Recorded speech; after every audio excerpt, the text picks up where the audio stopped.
Welcome to Garden Plants with Jim Putnam. Let's talk Golden Oakland Holly.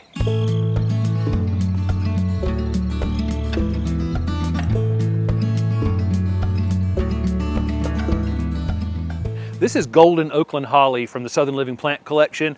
We have two of these in our garden here in Raleigh, North Carolina. One in a container out in the front garden, in a large container, and then this one back here, which is meant to be kind of a screening plant between dividing the middle part of two beds. This is a great four-season plant. It has this great creamy kind of gold variegation with a green center. It has an incredibly stable variegation. A lot of these variegated hollies that I've seen introduced over the years, the variegation is different on every leaf, it seems like, and it doesn't seem all that stable.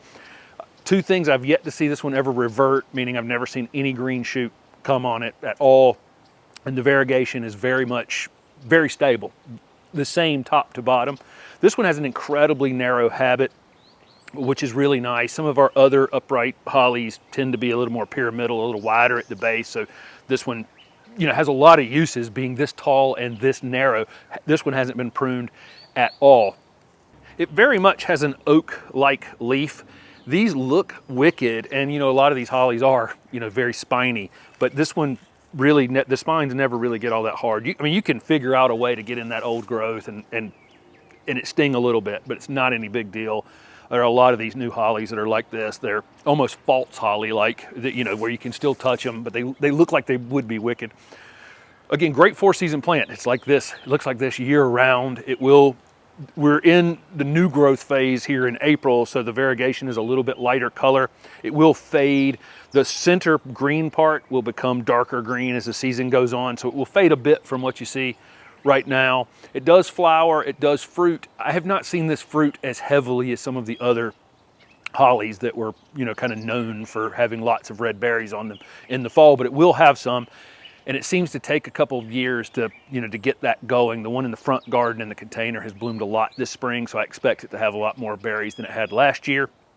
And then again, of course, in the fall, this is how it looks. And in the winter, this is how it looks. It's gonna reach 15, 20 feet high for sure, and probably end up as much as 10 feet wide in the future. The growth rate, people are gonna say about a foot a year on these types of upright hollies. This one, because it's in a part shade space, has grown faster than that. It's actually probably grown as much as 2 feet a year. It was only this tall when we put it in. It's definitely grown 4 feet in 2 years. The one out in the sun in the front garden seems to be a little slower, but probably a little more compact. Typical order of these upright hollies are going to bloom in the spring. About now, we're filming this right at the beginning of May, and then the fruit's going to form during the summertime and color up during the fall months to a reddish color. These are hardy in zone 6 to 9. They would, again, prefer full sun. We've got this one in part shade, and what that's going to do is just stretch it a little bit. It wouldn't want to go in any more shade than it's in, though. It is still, even in this part shade space, getting at least 3 or 4 hours of direct sun. So because of its upright, narrow habit, it definitely lends itself well to being a screening plant or as part of a mixed border screen. That's usually what we recommend, to pick several different things when you're putting your screen together. And again, because of its narrow habit, if you're on a small lot, this is kind of a perfect screening plant to use. Great as a corner foundation plant. So if you've got corner of your foundation, you need to get some height, you don't have a big footprint for it, Golden Oakland Holly is probably a very good choice for that.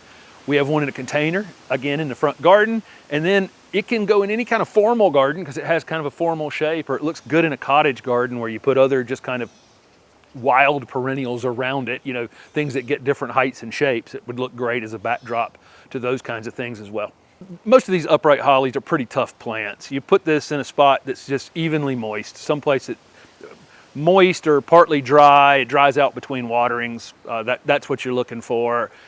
You'll be responsible for watering it that first few months that it's in the ground, but these become pretty daggone drought tolerant in the future. I always say, though, when I say that about plants, that doesn't mean they'll perform at their optimum very best if you put it in the ground and then water it twice and then it gets dry for a month and a half. So you keep an eye on it for a while until it's well established.